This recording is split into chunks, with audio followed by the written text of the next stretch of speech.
जय श्री कृष्ण। जय शावड़िया शेठ। आज का वीडियो जो बनाने का कारण है, इस यूनिवर्स में सबसे बड़ी जो विपदा है या बीमारी है वो है ऋण। कर्जे के अंदर यदि कोई व्यक्ति दबा हुआ है या किसी प्रकार का ऋण है तो उस व्यक्ति की सभी प्रकार की स्किल्स है, उसका हार्ड वर्क है, उसके सब प्रकार के अच्छे गुण हैं, वो खत्म। वो फिर तनाव और चिंता में आ जाते हैं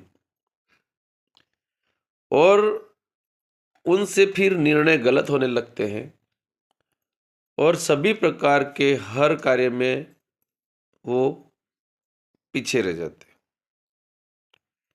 और ये सबसे बड़ी बीमारी है। और यदि कुंडली से देखें तो ऋण, रोग एवं शत्रु छठा घर माना गया है।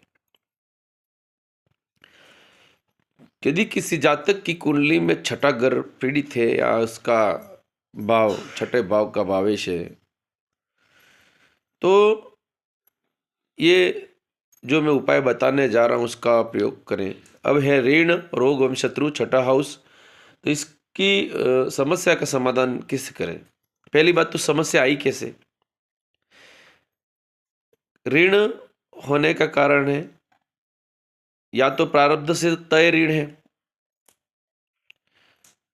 ऋण पिछले जन्म के कर्म के आधार पर या वर्तमान स्थितियों में, वर्तमान समय में किस प्रकार होते हैं, जैसे कर ऋण या तो पिछले जन्म का कोई जिम्मेदारी लेके पैदा होता है, जब तक तो उसको पूरी करनी है, चाहे या मन महसूस मार के करे या खुश होकर करे, जिम्मेदारियां उठाना। जैसे उसके घर का वो ऐसा सदस्य बनकर आए, उसके घर की जिम्मेदारी, ऐसी घटनाएं परिघटनाएं होती है तो उस घर की जिम्मेदारी उसको उठानी पड़े, तो उसका जीवन पूरा उस कर्जे के उतारने में ही चला जाए, या किसी का गारंटर बन जाए, या किसी की मदद करने के बाद उसका पैसा डूब जाए। ये प्रारब्ध की जो स्थितियां है मैंने आपको बताई। किसी को मदद करने जाए वो भी कर्जा उसके सर पर लग जाना, ये प्रारब्ध का होता है। या जिम्मेदारियां कोई निभाए, चलो ये प्रारब्ध के हो गए। वर्तमान जन्म के पश्चात जो होते हैं कर्मास के द्वारा, कर्म के द्वारा जो कर्जे होते हैं वो किस प्रकार होते हैं? जैसे कि कर्जा होने के कारण क्या हो सकता है? या तो उसने कोई भूमि खरीदी है,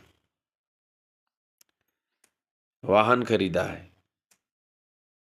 या कोई ऐसा मांगलिक कार्य घर में आयोजित किया है, तो उनकी खुद की इच्छा पूर्ति के लिए, मतलब सुख के लिए, चौथे भाव के लिए क्या है?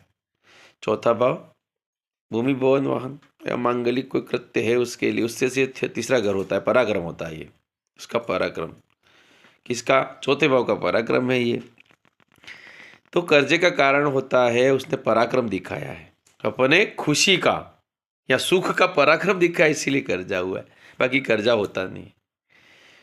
सुख सुख शांति के लिए, समृद्धि दिखाने के लिए उन्होंने कर्जा किया। कंपटीशन करना कि मतलब इस व्यक्ति के पास ये है तो ये चीज़ खरीद लाना, जिसके किसी का 4 व्हीलर है उसकी तुलना में बड़ी गाड़ी ले आया, किसी का मकान बनना है उससे अच्छा मकान बनना हो, ये सोच के। तो ये क्या है?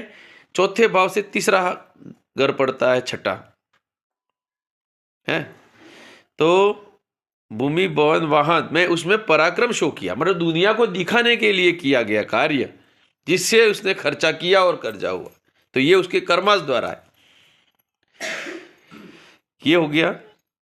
अब अचानक ऐसा कोई रोग हो जाए, ऋण, रोग और शत्रु। शत्रु तो देखो कैसे किए, उसके वाणी से किए हैं, तो कौन सा घर होता है? दूसरे से पांचवा घर होता है। धन से, कुटुंब से या वाणी से, तो वो दूसरे से पांचवा होता है, ये छठा घर। तो पंचमेश बनता है तो सेकंड हाउस का पंचम होता है। ये पूरी व्याख्या के साथ बता रहा हूँ, कुंडली को देखते, कुंडली के भाव से भावों को समझाते हुए। तो आज ये उपाय इस निमित्त एकाएक ऐसी सोच, ऐसी ऊर्जा मिली, तो इसका उपाय कैसे किया जाए ये कारण तो बता दिए। अब हो गया जैसो तो उसको निपटारा कैसे करें। तो आप आज देखना मंगल पुष्य नक्षत्र है, अच्छी स्थितियां बन रही है ग्रह की, और आज के दिन से एक संकल्प लेना है, चाहे कर्जा कितना भी बड़ा हो या छोटा हो, आपको नियमित किसी प्रकार का जो कर्जा पहले तो उसके निमित्त जो पैसा चुकाना है, तो आप छोटी से छोटी राशि जो आपसे बन सके वो उतारना कब है, उस निमित्त, भले उस दिन दो या न दो, लेकिन मंगलवार के दिन उसके निमित्त पैसे निकाल के रख देने। जो भी कर्जा हो कितना भी बड़ा हो, लेकिन छोटा अंश राशि जो भी पेड करनी है वो आपको मंगलवार के दिन ही देनी है। और मंगलवार के दिन नहीं दे पाओ तो कोई बात नहीं है, लेकिन मंगलवार के निमित्त वो राशि निकाल के रख देनी है। इसके लिए उपाय क्या करना है, ये तो प्रोसेस बता दी, कर्जा चुकाना कब है। अब इसके निमित्त देखो, कर्जा कोई एकाएक आपके पास धन आ जाएगा नहीं, बैठे बैठे ना आपने चुका दिया ऐसा तो होगा नहीं। इसके लिए क्या होगा, कुछ कर्मास करने पड़ते हैं और ऐसी एनर्जी प्राप्त करनी पड़ती है कि पहले तो क्या होगा, आपके आय के साधन बढ़ाने पड़ेंगे और जो अनावश्यक खर्चे उसको कंट्रोल करने पड़ेंगे। तो इस पॉइंट को नोटेड, सबसे पहले तो समस्या का कारण जाने, क्या मैंने बताया उसी में से कारण होगा। आपने सुख शांति समृद्धि का पराक्रम दिखाया होगा, मतलब तो हो सकता है, या कोई प्रारब्ध का हो सकता है। अब हो गया है, निपटारे के क्या करना है, पहले तो अनावश्यक खर्चे बंद करते हैं, नहीं तो ये ऐसा ऋणम कृत्वा घृतम पिबेत, तो कर्जा उतरने वाला नहीं। काय कैसा भी मंत्र कर लो, कैसा भी टोटका कर लो, साक्षात भगवान भी आ जाए।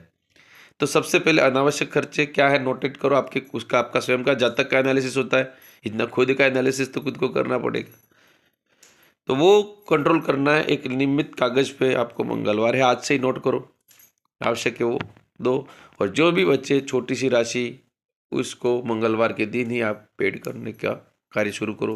और आज करना क्या है, मंगल पुष्य नक्षत्र है, आपको 9 से 10 बजे के बीच आज ही प्रयोग करना है।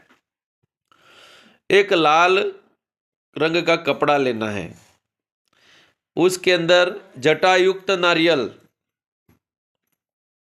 और क्या करना है, 5 हरी इलायची रखनी है। अब उसमें 11 बताशे रखने हैं। ये पोटली बांध दी, ठीक है। इसको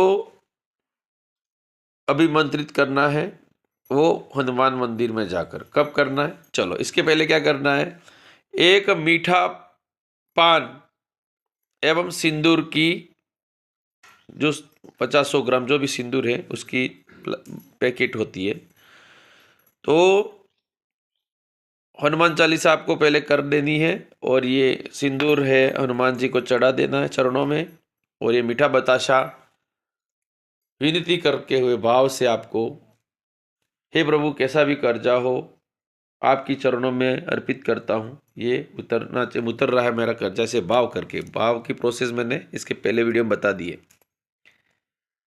मनोवांछित फल प्राप्ति में जो प्रोसेस है, जीरो अवस्था से एयर लेना और मतलब ऑक्सीजन बैलेंस करके मंत्र विचार पंच इंद्रियों को बैलेंस करते हुए आपको पान है वो और सिंदूर है वो हनुमान जी के चरणों में स्थापित करना है। तत्पश्चात क्या करना है, उस पोटली को जो कि बनवाई आपको लाल रंग का कपड़ा, जटायुक्त नारियल है, 5 इलायची के हरी इलायची है, ये रख दी आपने। अब इसमें क्या करना है, इसमें 11 बताशे रखना है। इस पोटली को हनुमान जी के चरणों में दोनों हाथों में पकड़ के आपको ऋण मोचन मंगल स्तोत्र का पाठ करना है। ऋण मोचन मंगल स्तोत्र का पाठ करना है धूप दीप के साथ। ये ऋण मोचन मंगल स्तोत्र पाठ 3 बार करके हनुमान जी के जो भी यदि पुजारी हो या अंदर कोई भी बैठे हो उनके नियमित पूजा करने वाले कोई भी साधक, या स्वयं फिर आप यदि कोई ना हो तो आप स्वयं अपने हाथ से हनुमान जी के पर से उतार कर अपने घर पर ऋण मोचन का पाठ किया है, संकल्प लेकर के, हे प्रभु ये टोटका आपके आशीर्वाद से कर रहा हूँ और मुझे नए आय के साधन देवे और गलत खर्चुल खर्ची खत्म हो रही मिटाए, और मैं ऋण कर्जा उतारना चाहता हूँ।